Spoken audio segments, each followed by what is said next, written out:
Hey guys, James here today and welcome back to another Sims 4 building video. Today we're doing something a little bit different. We're renovating an existing build for a Let's Play. So if you haven't been watching my Jungle Adventure Let's Play, basically we're at the point where we've collected all of the treasures and all of the artifacts from Salvadorada, and now we've bought the Emporium, Lady Bigwallet's Emporium, that we created many series ago when Get to Work was out, and we had the Sims 4 Get to Work Rags to Riches. I think that's what all it was called. And we had built this Emporium. Anyway, we bought it because we are a descendant of Lady Bigwallet in this series. We're Katrina Bigwallet. And anyway, so we've gone to Salvadorada, we've got all the artifacts, all the treasures, and now we've bought the Emporium and we want to turn it into a museum. That's the idea. And all of the exhibits that we have are going to be for sale. So we're going to have all the treasures for sale so people can come through. Basically, we run it as a store, but we don't ever use the option to say, ask price range or, convince,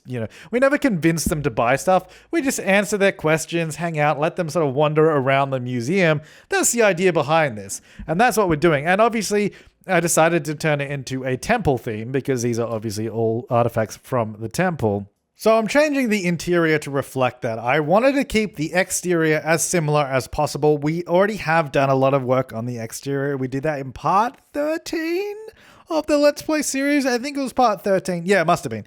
So the last part of the series, we sort of did a little bit of work in the front, did a little bit of work at the inside, but I wanted to have the facade of the building decorated to look really exciting, really cool, really reflected, but keep most of the exterior structure the same. So it just looks like the same factory. It looks like we bought the factory, renovated it, refitted the interior. And that's exactly what we've done.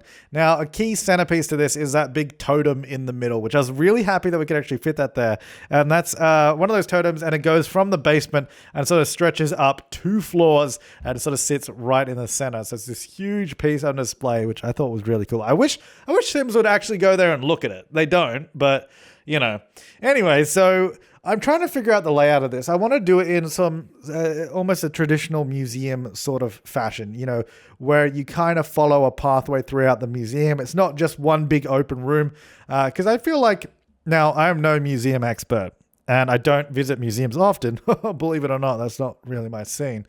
But when I have been, I have noticed that they don't typically just have everything in one big room, because if it's all in one big room, where do you start? Where do you go to? How do you sort of get around? You obviously have your stuff grouped together.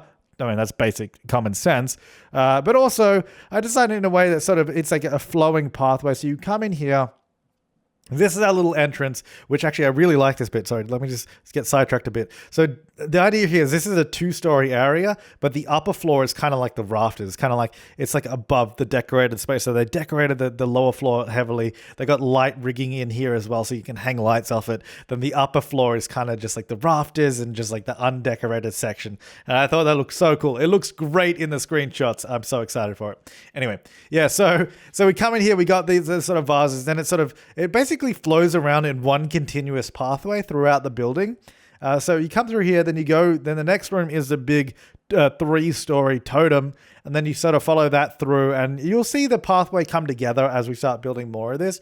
But it's essentially one big pathway that goes through the place. Almost, I guess in a way, a maze, but also not a maze because it's literally one pathway. Just a long winding path throughout the building, which works quite well. I really wish, though, and I mentioned this, I think, I don't know where I mentioned it, but I really wish that we could have one-way doors. I know it has a very little use case scenario.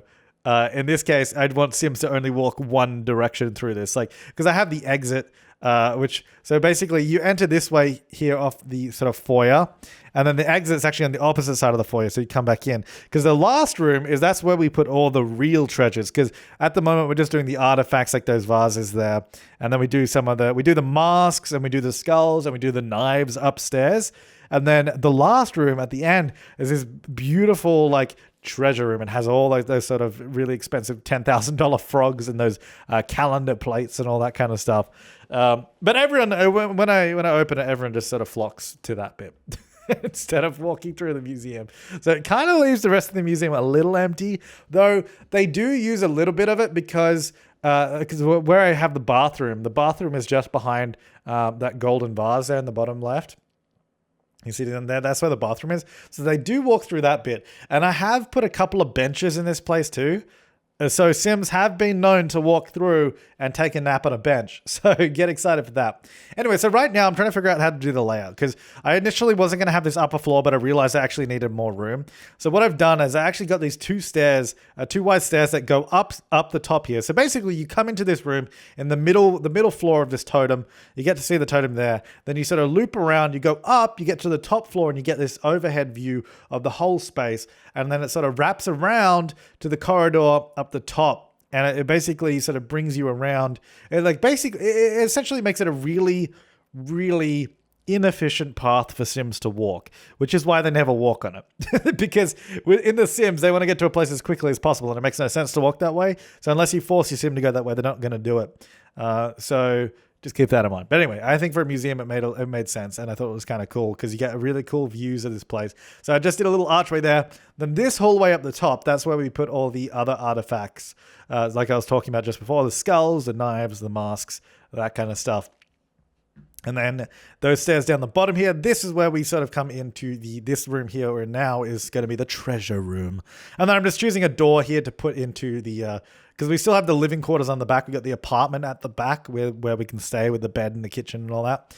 Now up the top, I'm decorating just here. I decided that like I said, I wanted to keep the exterior pretty much the same, but we're redecorating the interior and refitting it. So I actually wanted to, I guess, quote, unquote, board up the windows. I mean, those are kind of like stone tiles, but the idea was we're kind of like slapping them over the windows, covering them up to re-theme the area. Because this used to be, up here, used to be a little cafe, actually. It used to have like the vending machines, the dining tables. It had like a little microwave and had music speakers and everything up here. But now we've repurposed it into a little museum experience. So we have those 4 cabinets up the top here with all the stuff, which is cool. So that's where all those things go. And then I sort of just decorate this other wall because I didn't want to leave things too blank. I really wanted to try and detail it to a reasonable degree. That looked pretty cool. Like I literally used so many of the wall decorations, or just like all the sort of jungle adventure decorations. Like I got to say, if you need to build a temple, Jungle Adventure has you sorted out. There's actually so many, like there's so many cool little items you can put around, just like the sort of destroyed wall pieces, the wall hangings, and I don't know, it's cool. It was actually a lot of fun to build this, and especially it was a lot of fun because it's so different to anything else that I would do as well. Like not only is it like a museum, but well, not like a museum. Not only is it a museum, but it's got a temple theme. It's like I have not built anything of either of these categories. Actually, I have built a museum before. I don't know if I built a museum in The Sims 4 though. I know I built museums in The Sims 3. I don't know if I built one in The Sims 4. Let me know if you know if I have. Let me know if I've done something or not. Anyway, so down here, I wanted to make this room a little bit fancier. So I'm using these sort of these new tiles that we got with Jungle Adventure as well. This sort of, I don't know, this sort of terracotta color. I was actually gonna make them super colorful, lots of different variants, and give them cool patterns in that, but it didn't really work out in the end. You'll see me playing around with it in a minute. Anyway, just moving. I don't actually end up placing, because on those pedestals that I just put outside, those are the relics that we have. Didn't end up using those relics anywhere in the museum because I thought it was kind of dumb. They were kind of lame, so I just put them back in my inventory. Anyway, yeah, so this is what I do with the flooring here. We sort of just create a nice pathway in the middle. Then we have the 8 frogs aligning the pathway on either side, and then the plates up the other end there on those bigger sort of pedestals that we also scale them up on. So that's why they sort of jump down in size there as I move them, because it's sort of scaled up. But I think it makes them look, I think they look way better at that size. I feel like in the smaller size, they're like way too small, you know? At least that's what I thought. The frogs are pretty small. I did consider sizing them up, but they didn't look so good when they were larger. They looked a little manky. So I was like, nah, you know what? Nah. Yeah, so on the walls as well, you saw I was putting all those like little stone tiles around the columns. I don't know, it just adds a whole other layer of decoration. Like I wish we had more wall decorations, because Jungle Adventure came with so many of them. We've got all these trims, we've got these big wall plates, we've got these wall tiles. You know, like there's so many different wall decorations. And it just creates a lot of like dimension. Like you can see that there's sort of the 3D items, so they're popping off the wall, and I think it looks really cool. You get a way more interesting look about it. I thought I'd chuck in this statue as well. I just scaled it down a little bit so it could fit in, because it kind of seemed like we needed a little something there in the little nook. And then just tidying up the downstairs here, moving the photos of Aphrodisiac and making the basement a little bit smaller to what it needs to be. But that is the museum. So there's the front that I was talking about earlier that we didn't see in this part because I built this in the last episode. But yeah, so I decided we sort of spruce up the facade. But you can see we still have the same doors and the same windows and all that. Like it's definitely something like someone's bought this place and then they've sort of refitted it, but they haven't like fundamentally changed the architecture of it. Oh, this is the room I was talking about. How cool does that look? Does that not look awesome? I love this. I love like the rafters and all that. I wanted to try and do more. And by the way, there's supposed to be bricks on the upper level there as well, in case you're wondering and saying, oh, you left bricks. No, that's supposed to be there. Don't worry. And I put like these little museum plaques in front of everything. I don't know if I already mentioned that. I feel like I did. Just in front of every display, there's like a little plaque that says what it is. I mean, it doesn't actually say what it is because the game doesn't let me write something on it. I was hoping I could write stuff on it because it'd be a bit of fun. Now, if you do want to download this, I will put it up in the gallery. It won't be up by the time this video goes out because I'm actually away.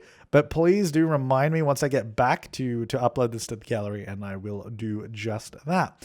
So this is the treasure room, which I think also looks really, really awesome. I just love it. Like all the stone, all the details, all the plants in here, those big plates. I think it looks pretty damn sweet. Look at that. That's cool. That's cool. No, I'm super happy with this. This actually turned out better than I thought it would. Like I didn't really know where I was going to take it. I wish we could change the ceilings though so they weren't white. I didn't know where this was going to go when I first started it, but very, very happy with how it turned out. But stay tuned for Jungle Adventure Part 14 of the Let's Play, where we will be playing in this museum and checking it out a little bit closer. So if you don't normally watch my Let's Plays, do check that out. Links on screen now for all of that kind of good stuff. But thank you so much for watching, guys. I will see you next time. Have an awesome day.